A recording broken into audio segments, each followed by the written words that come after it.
안녕하세요. 이종태 행복TV입니다. 오늘 함께 할 책은 절망독서, 포기하고 싶은 순간 함께 울어준 책에 대해서 소개하겠습니다. 이종태 행복TV는 고르고른 책을 엑기스만 뽑아서 재밌게 전해드린 채널입니다. 절망독서, 가시라키 히로키지음 2017년 출간된 책입니다.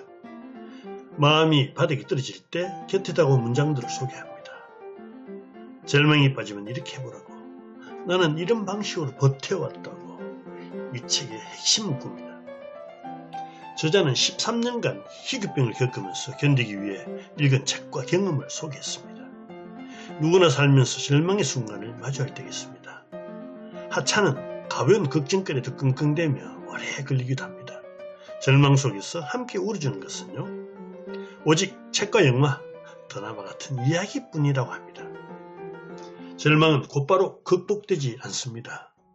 깊은 절망에서 빨리 벗어나려 하지 마라. 깊이 잠수했다가 갑자기 올라오면 잠수병리에 걸리고 만다. 슬픔, 불행, 절망은요, 너무 급하게 극복하려 들지 마라. 멍게는 성장하면 자신의 뇌를 먹어치운답니다. 어린 멍게는 평생의 거처를 삼을 장소를 찾아야 하니 뇌가 필요합니다. 그러다 뿌리를 내리면 더 이상 뇌가 필요 없어집니다. 자기 삶 외에는 그들도 보지 않는 인간을 멍게인간이라고 합니다. 우리 삶은 언제든 다른 이야기로 바꿀 수 있습니다. 가령 갑자기 병에 걸리면 출세물에서 투병물로 삶의 이야기가 바뀝니다. 불행이나 절망에 빠졌다면 인생 각본을 억지로라도 수정해야 합니다. 자기네를 먹는 멍게처럼 억지로 수정해야 될 때도 있습니다. 절망했을 때는 절망의 이야기가 필요합니다. 많은 사람들이 절망 중에 답을 찾기 때문입니다. 그런 책이 가장 절실히 필요한 시기가 바로 절망했을 때입니다. 고전이나 명작이 유난히 배드 엔딩이 많은 이유입니다. 카프카 일기 중에 인형을 잃어버린 소녀의 이야기가 나옵니다. 아끼던 인형을 잃고 우는 소녀를 카프카는 공원에서 우연히 만납니다. 인형은 잠깐 여행을 떠난 것일 뿐이란다 하면서 소녀를 달랩니다. 다음 날부터 카프카는 인형이 여행지에서 보낸 편지를 소녀에게 매일 건넵니다. 인형은 여행지에서 다양한 모험을 하고 결혼까지 합니다. 소녀는 이제 인형을 만날 수 없다는 사실을 받아들입니다. 결혼했기 때문에. 아이에게 잃어버린 인형은 소중한 사람들을 잃은 것과 같습니다. 그 인형이 없는 삶을 아이는 받아들이기 힘들 것입니다. 소녀는 이 이야기로 현실을 받아들였고 새로운 삶을 살 수 있게 됩니다. 이것이 이야기의 힘입니다. 당시 카프카는 목숨이 1년도 남지 않을 때였습니다. 카프카의 중병에 걸렸기에 가능한 이야기죠. 절망일 때는 절망적인 내용을 담은 책이 좋습니다. 절망적인 사건으로 인해 혼란한 인생에 새 질서를 부여하는 데 도움이 됩니다. 바로 이게 내 이야기구나 생각이 드는 책을 만나십시오. 그런 책은 감정이 들킨 듯 가슴에 사무치게 됩니다. 수술한 날 마취 실수로 통증이 심했습니다. 예전에 수술받고 함께 입원했던 남자가 병문안 왔습니다. 너무 아팠어. 온몸을 저으면서 그분에게 물어봤습니다. 전에 수술할 때 아팠나요? 그 남자는 놀랍게도 말은 하지 않고 눈물을 뚝뚝 흘리기 시작했습니다. 알코올 중독이라 마취가 듣지 않아서 너무너무 아팠던 기억에 눈물이 났던 것입니다. 환자의 눈에서도 갑자기 눈물이 뚝뚝 흘렸습니다. 얼마나 위로가 되었는지 둘이서 엉엉 울었습니다. 함께 울어준 사람이 있다면 마음이 구원을 받는다고 합니다. 아리스토텔레스는요, 자신이 느끼는 기분과 같은 음악을 들어야 마음이 치유된다고 했습니다. 슬플 때는요, 슬픈 음악이 좋습니다.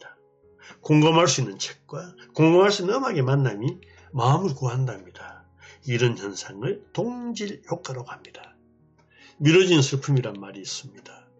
너무 빨리 잊으면 잊은 것 같은데 그대로 남아있다는 것이죠. 괜찮다고 무리하게 자신을 타일러서 슬픔을 봉합하지 마세요.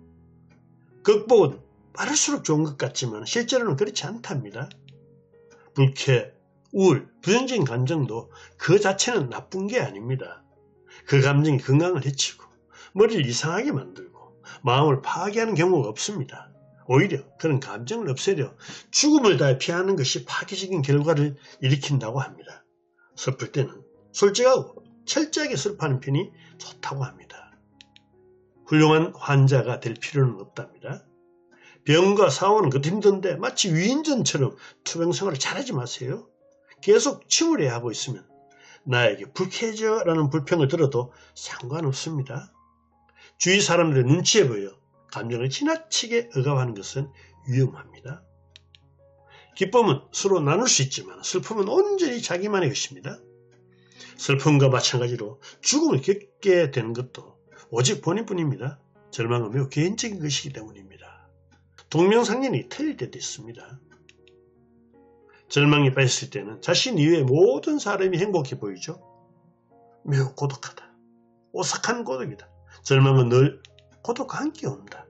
누구라도 본인만큼의 걱정 못합니다. 잘 고른 한 권의 책은 현명한 친구를 둔 것 같습니다. 어떤 책에도 이건 내 이야기라는 생각이 드는 곳이 한 부분이 있습니다. 책은 어떤 순간이라도 내 곁에 있습니다. 곁에 아무도 없다는 생각이 들 때 책은 늘 함께 있습니다. 인생에 짓눌릴 때 우리를 지탱해 주는 것은 책입니다. 책은 교양, 오락, 현실 도피가 아니고요. 사치품, 기호품도 아닙니다. 독서는 골라 먹는 별미가 아니라 필수 역량 공급원입니다. 책은 살아가기 위해 반드시 있어야 하는 필수품입니다. 책은 여유가 아니라 생존 위협, 정신적 궁지에 몰릴 때 더 필요합니다. 가장 냉정한 답을 주기 때문이죠. 문학은 바로 그런 때 위에 존재합니다. 독서는 습관이 되지 않으면 힘드니 평소에 훈련해야 됩니다. 물의 진짜 맛은 정말로 목이 마를 때 느낍니다. 밥도 진짜 고플 때입니다. 그때 비로소 알게 되죠. 독서의 진짜 맛도 목마를 때 배고플 때일 것입니다. 그래서 책을 읽지 않아도 쌓아두면 해도 좋습니다. 언젠가 필요할 수도 있기 때문입니다. 사람은 행운이 닿을 때 위대해 보일지도 모릅니다. 하지만 진실로 향상되는 것은 불운할 때입니다. 절망은 절대적인 것을 찾아내기 위한 참된 출발점입니다. 눈부시게 빛나는 것은 언제나 어둠 속에서 생겨납니다. 카프카의 소설 절망은 나의 힘이란 문장이에요. 저는 미래를 향해 걷는 것을 못합니다. 미래를 향해 좌절하는 것, 그것은 할 수 있습니다. 가장 잘할 수 있는 것, 쓰러진 채로 있는 것입니다. 절망자가 이걸 읽으면 왠지 힘이 솟아난다고 합니다. 문학이 좋은 건 나약, 패배, 저하절의 이야기가 있기 때문입니다. 이런 이야기의 특징은 어디에 있는지 알 수 없고 결코 아무도 떠벌리지 않습니다. 부정적인 수기는 세상에 잘 나오지 않고 단지 문학에만 있습니다. 그래서 소설책도 읽어야 합니다. 저자는 13년간 투병 중에 카프카의 전집에 필사적으로 매달렸다고 합니다. 미래를 향해 좌절하는 것, 그 다음으로 잘하는 건 쓰러진 채로 있는 것이다. 나는 인생에 필요한 능력을 하나도 갖추고 있지 않다. 그저 약점만 있다. 이 문장이 절망의 시기에 그렇게 위로가 되었다고 합니다. 절망 독서 결론입니다. 우리를 구원하고 강하게 만들 수 있기 때문에 고전이라고 합니다.